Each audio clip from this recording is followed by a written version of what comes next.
امام بخاری علیہ رحمہ کا نام جب ہم لیتے ہیں تو ہمارے سامنے حدیث شریف کا فن آ جاتا ہے. امام ابو حنیفہ علیہ رحمہ کا نام لیتے ہیں تو ہمارے سامنے علم فقہ آ جاتا ہے.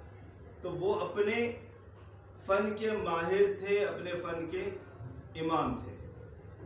اور یہ بڑا ضروری ہے. اگر میں طلبہ سے بھی کہتا ہوں, اگر دین کی خدمت کرنی ہے نا تو آپ اپنے اندر مہارت پیدا کریں, کسی علم کے اندر, کسی چیز کے اندر ماہر ہو جائے تاکہ لوگ آپ سے استفادہ کریں.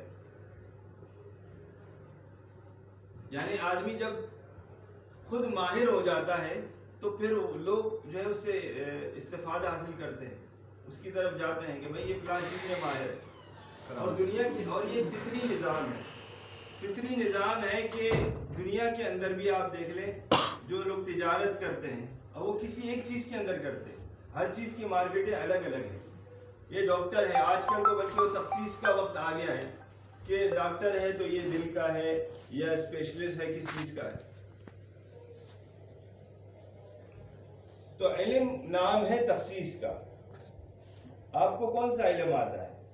ایک عالم بنا ہے, اس سے سوال کریں گے. سوال یہ ہوتا ہے کہ آپ نے کیا سیکھا ہے, 8 سال پڑھا ہے یا 10 سال سے آپ پڑھا رہے ہیں کہ مجھے علم تفسیر آتا ہے یا علم حدیث آتا ہے, میں حدیث کا ماہر ہوں, میں نے تخصص فی الحدیث کیا ہے, تخصص فی الفقہ کیا ہے, یا میں 8 سال سے تفسیر پڑھا رہا ہوں یا فقہ پڑھا رہا ہوں یا منطق پڑھا رہا ہوں. جیسے ڈاکٹر صاحب فرماتے تھے نا کہ آپ جو کتاب پڑھا رہے ہیں اسی میں آپ کا تخصص ہے, لیکن اس کے لیے ضروری ہے آپ اسی طریقے سے اس کی تیاری کریں, اسی طریقے سے اس کو پڑھائیں جیسے اس کو تیاری کراتے ہیں. مولانا آ گیا.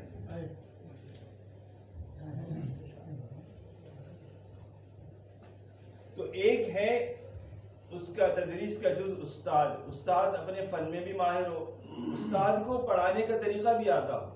یہ نہیں کہ استاد کو طریقہ نہیں آتا, لیکن ماہر کھلاڑی کیا ہے, جس کو سارے داؤ آتے ہیں,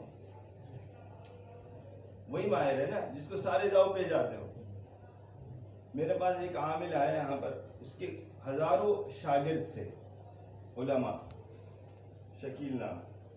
اس نے مجھے کہا کہ میں ایک وظیفے پہ اتنی بار تجربہ کرتا ہوں, اتنی بار کرتا ہوں کہ مجھے یقین ہو جاتا ہے کہ اب یہ, اور کہہ رہا تھا کہ 1 سیکنڈ میں کام کرتا ہے. کسی چیز پر بار بار تجربہ کرنا, ایک چیز کا ماہر ہو جانا. تو تدریس کے جتنے, آج کل تو چونکہ زمانہ ماڈرن ہو گیا, تخصصات کا, اسپیشلائزیشن کا وقت ہے. باہر کی دنیا کے اندر بی ایڈ وغیرہ کرایا جاتا ہے تدریس کے حوالے سے, اور وقت کی ضرورت کو سمجھتے ہوئے حضرت مفتی صاحب نے یہ تدریم المعلمین کے کورس بھی شروع کیے. انشاءاللہ اس میں اور علماء بھی آئیں گے.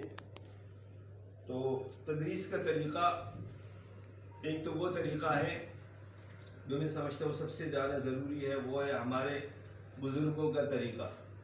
ہمارے بزرگ جو ہے, ہمارے اسلاف, ہمارے بڑے کس طریقے سے پڑھاتے تھے. ہمارے علم کی خاصیت یہ ہے, ہمارے استاد نے فرمایا تھا کہ ہمارے علم کی خاصیت یہ ہے کہ سینہ در سینہ ہم تک پہنچا ہے. ویسے تو بہت سارے لوگ ہیں جو ہم سے زیادہ شاید ماہر ہوں معلومات کے اندر, کتابوں کے اندر, کوئی ادب کا ماہر ہے, کوئی کس چیز کا ماہر ہے, لیکن ہمارا یہ کہ ہمارا جو سلسلہ ہے وہ ہمارے بزرگوں سے جڑا ہوا ہے,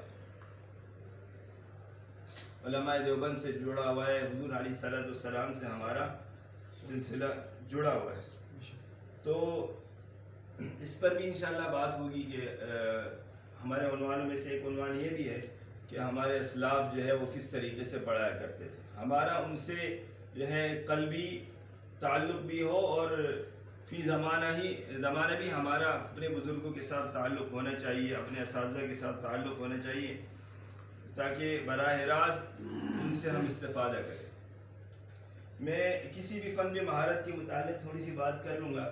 کسی بھی فن کے اندر مہارت حاصل کرنے کے لیے میں سمجھتا ہوں 4 چیزیں ضروری ہے. کسی بھی فن کے اندر ماہر ہونے کے لیے